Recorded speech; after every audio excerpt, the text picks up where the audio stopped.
Comment déterminer la mesure des angles d'un triangle isocèle? Voyons un exemple ensemble. Imagine un triangle TAC isocèle en A.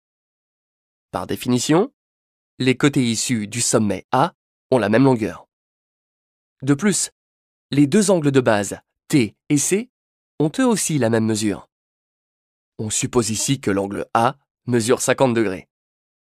Quelle est la mesure des angles de base T et C? Dans un triangle, on sait que la somme des mesures des angles est toujours égale à 180 degrés. Donc A plus T plus C égale 180. L'angle A mesure 50 degrés. On a donc l'égalité 50 plus T plus C égale 180. C'est-à-dire T plus C égale 180 moins 50. On en déduit que T plus C égale 130. Puisque le triangle TAC est isocèle en A, les angles T et C ont la même mesure.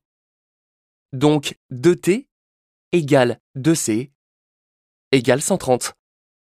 Ainsi, chaque angle de base mesure la moitié de la somme totale, soit 130 divisé par 2, qui est égal à 65. On conclut que les angles de base du triangle TAC mesurent chacun 65 degrés. Voilà. Maintenant, tu sais comment déterminer la mesure des angles de base d'un triangle isocèle, connaissant la mesure du troisième angle.